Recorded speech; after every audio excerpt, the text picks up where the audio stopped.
The banking industry has posted fairly good numbers considering the fact that it's sitting in an environment that has been literally burning economically. Now, there are factors that are responsible for this fairly good performance by major players in the banking industry in Uganda. And tonight we want to understand how this has been possible in a fairly challenging environment.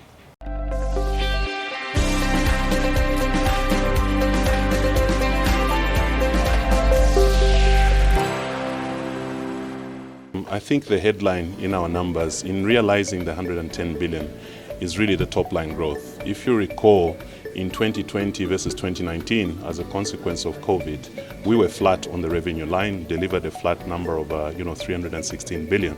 Come 2021, we're able to grow that top line by about just under 50 billion, which represented a growth of 15.4%. So the key driving factor behind it is a growth in our revenue line, sustained costs, and a significant reduction in our impairment line, or bad loans as it were, which is reflecting the recovery that we've been able to make. That is reflected in the profitability you're seeing today.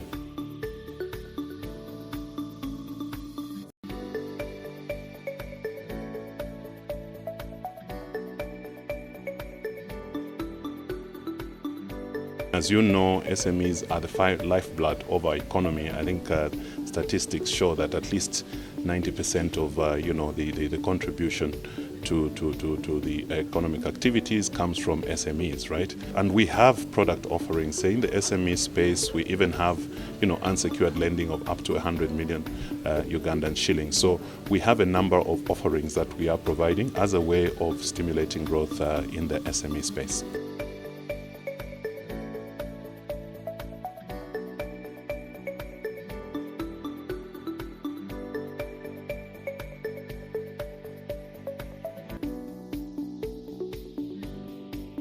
I think where we are now, there is no doubt that we have seen inflation tapering up as a consequence of rising commodity prices, disruption in the supply chain.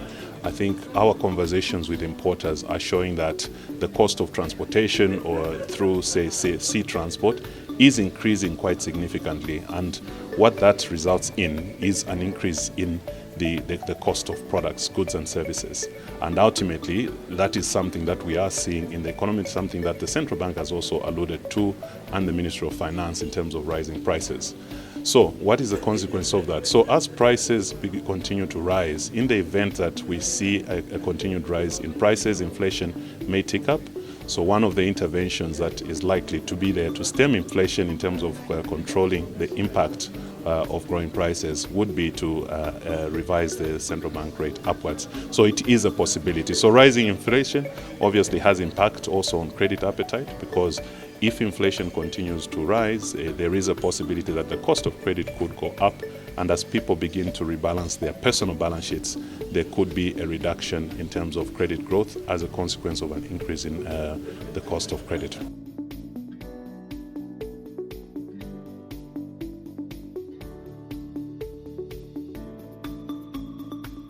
In 3-4 particular sectors, when I look at construction, quite optimistic there, manufacturing and trade, quite optimistic. Tourism is another area that we are drawing optimism from. So that is on the optimistic side. Now, all these things are dependent on how quickly we get stability in terms of what is happening globally. The Russia-Ukraine war is, I think, something that is top of everyone's mind. They are the largest producers of wheat, oil and gas in the world, diamonds and things like that. But I think for me, it's cautiously optimistic, all things being equal, and if these geopolitical risks that we are seeing and supply chain disruptions are stemmed, say, in the next quarter, then we could, come up with a more positive outlook in terms of where the year ends. So I like to maintain a balance, this cautious optimism that somehow we will find a way around these issues. I think if we go back 2 years ago, no one ever thought that we would overcome COVID. Not that it has been overcome in totality, but it has been brought under control. Still remains an area that we need to pay a close attention to, because to the extent that we have a third or fourth wave coming through, that could also cause another disruption to the global environment.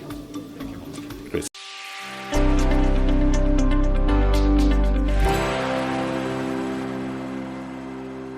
Midterm access is a living testimony on how good things can happen or how possible things are.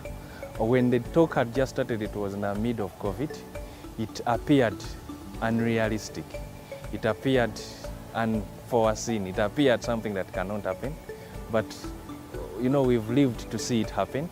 I think it shows how governance has grown in the institutions that are handling some of these things, and it stamps the faith that investors or any other person can have in our country. As you know, one of the things that business is built on, if not the most important thing, is trust.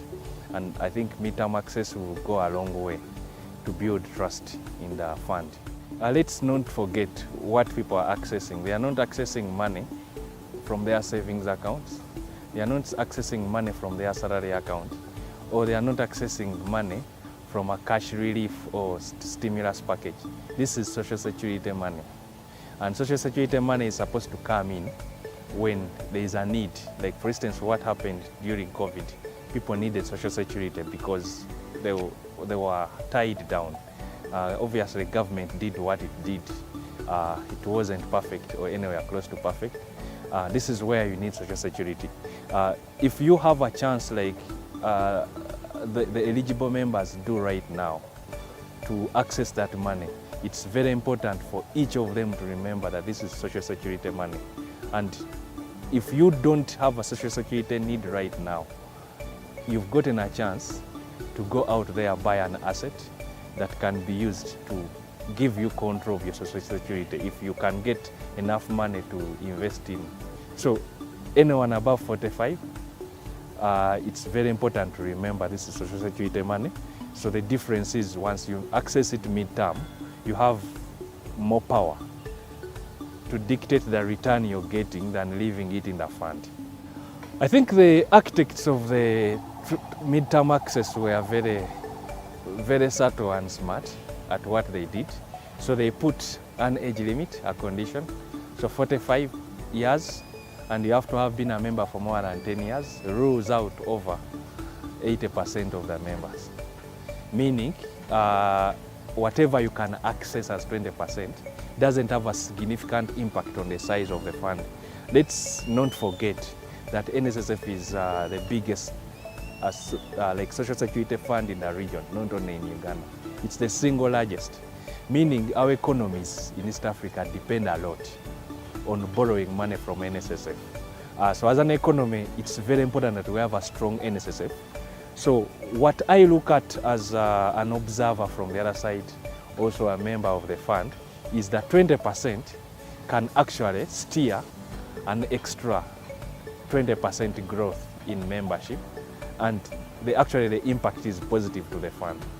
Because when you build trust, anyone who works somewhere where they are not compliant with NSSF and has 2-3 more years to go, in my opinion, would force his employer to remit, because he wants to be there and also accesses 20%. So by so doing, there is this galvanization of the economy, because we need a very strong NSSF for us to have access to cash and resources in the country. Everyone who wants to list on the stock exchange would reach out to NSSF. Every bank that needs deposits would want to reach out to NSSF. When government is selling treasury bills, they want to reach out to NSSF.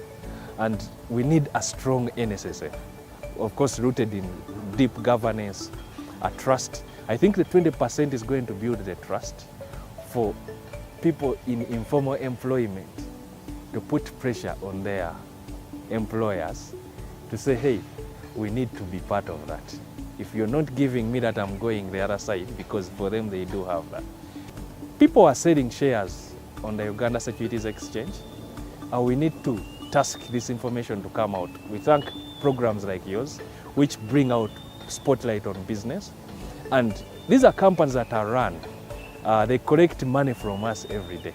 I mean, we all use airtime.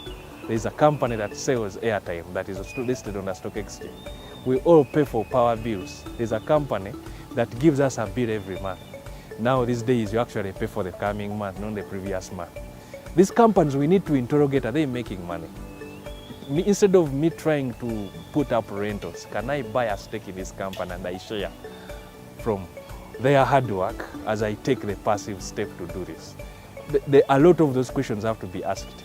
And by so doing, I think we can try to leverage off our different capabilities.